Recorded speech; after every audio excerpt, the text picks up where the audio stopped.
Kita tidak mewarisi bumi dari nenek moyang kita, tetapi kita meminjamnya dari anak cucu kita.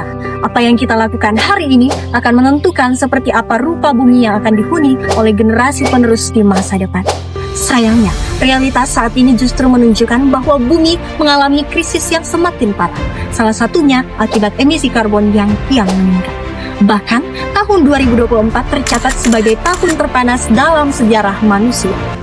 75,7% dari total emisi gas rumah kaca secara global berasal dari sektor energi. Hal yang serupa juga terjadi di Indonesia sebesar 46,35%, utamanya dari pembakaran bahan bakar fosil.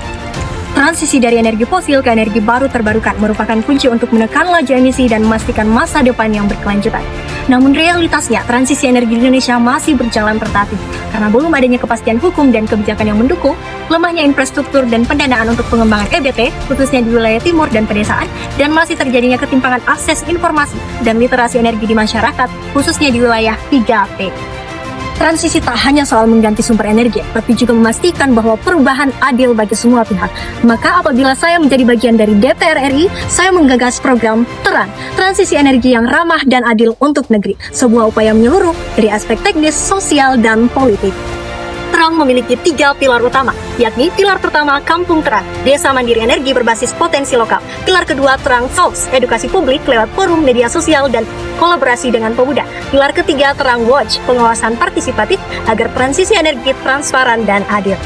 Ketiga pilar program Terang sangat bergantung pada bagaimana ketiga fungsi utama DPR dijalankan secara optimal. Oleh karena itu, dengan fungsi legislasi, saya akan mendorong percepatan pengesahan RUU EDT sekaligus memperjuangkan agar muatan dalam RUU tersebut benar-benar mengakomodasi prinsip yang ada.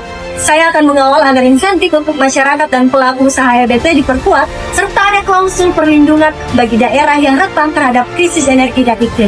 Saya juga akan mendorong revisi Undang-Undang Ketenagalistrikan agar lebih akomodatif terhadap integrasi teknologi energi terbarukan. Melalui fungsi anggaran, saya akan mengusulkan pengalokasian dana yang adil dan berpihak pada daerah-daerah yang memiliki potensi EBT tinggi namun minim akses. Saya juga akan mengusulkan pengalokasian dana khusus untuk ketiga pilar program Terang. Dan fungsi pengawasan, saya akan memastikan bahwa seluruh kebijakan dan program transisi energi diawasi dengan ketat. Dengan kolaborasi bersama masyarakat sipil, media, dan akademisi, saya akan menguatkan sistem akuntabilitas dan transparansi dalam pengelolaan proyek, sehingga mencegah terjadinya korupsi, ketimpangan akses, atau pelanggaran hak masyarakat lokal.